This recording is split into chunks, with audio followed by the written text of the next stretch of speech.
নমস্কার বন্ধুরা, তোমরা কেমন আছো? আশা করি ভালোই আছো। মিষ্টু রান্নাঘরে তোমাদের স্বাগত জানিয়ে শুরু করছি আমার আজকের রেসিপি। আমার আজকের রেসিপি হলো কুলের আচার। আমি আজ শুকনো কুলের আচার করব। এর জন্য আমি এখানে শুকনো কুল ধুয়ে পরিষ্কার করে নিয়েছি। কুলের আচার করার আগে আমি একটা ভাজা মশলা করে নেব।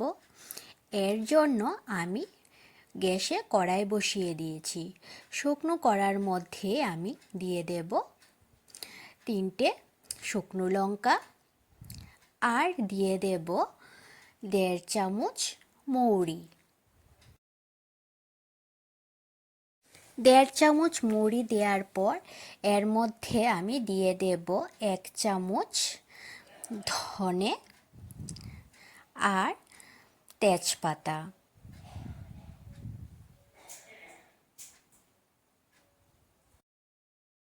শুকনো লঙ্কা, মৌরি, গোটা ধনে আর তেজপাতা দেওয়ার পর খুব ভালোভাবে মশলাটা ভেজে নিতে হবে। যখন মশলা থেকে খুব সুন্দর গন্ধ বের হবে তখন বুঝে নিতে হবে যে মশলাটা হয়ে গেছে।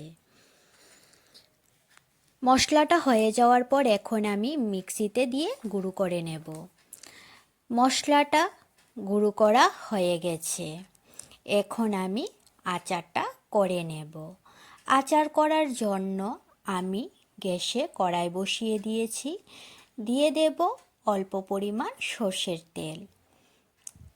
তেলটা কমই দেব আর ফোড়নে দিয়ে দেব মেথি।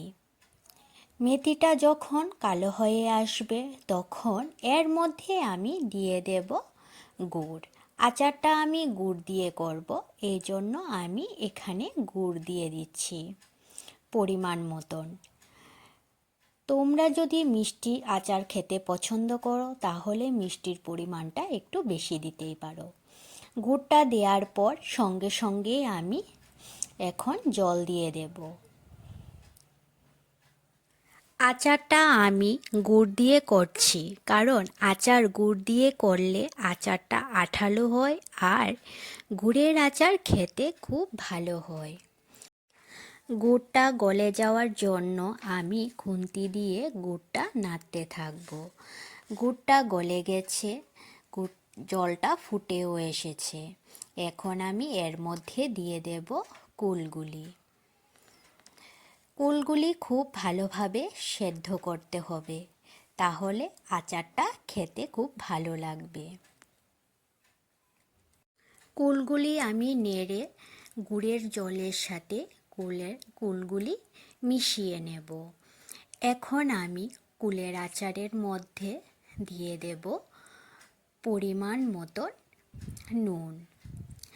আচারে নুনটা কমই দিতে হয়, এর জন্য আমি 1/2 চামচ থেকেও কম নুন দিয়েছি। আর দিয়ে দেব সামান্য পরিমাণ হলুদ।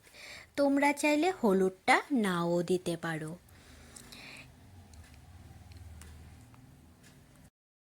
কুলের আচারটা এখন আমি 5-10 মিনিটের মতন ফুটতে দেব মিডিয়াম আঁচে। কুলের আচারটা ফুটতে শুরু করে দিয়েছে। কুলের আচারের কুলগুলি খুব সুন্দরভাবে সেদ্ধ হয়ে গেছে। আর 2-3 মিনিট পর আমি ভাজা মশলাটা দিয়ে নামিয়ে নেব। আচারটা হয়ে গেছে। এখন আমি ভাজা মশলাটা দিয়ে নামিয়ে নেব। আচারে এ ভাজা মশলাটা দিলে আচারের স্বাদ বাড়িয়ে দেয় ও আচার থেকে খুব সুন্দর গন্ধ বের হয়, খেতেও খুব ভালো লাগে। আমার এই কুলের আচারের রেসিপিটি তোমাদের কাছে কেমন লেগেছে তোমরা অবশ্যই জানাবে। আমার এই কুলের আচারের রেসিপিটা যদি তোমাদের কাছে ভালো লেগে থাকে তাহলে লাইক আর সাবস্ক্রাইব করে দেবে। আর আমার ফেসবুক পেজ মিষ্টু রান্নাঘর, এই পেজটি ফলো করে দেবে। ফেসবুক পেজের লিংক আমি ডেসক্রিপশানে দিয়ে দিয়েছি।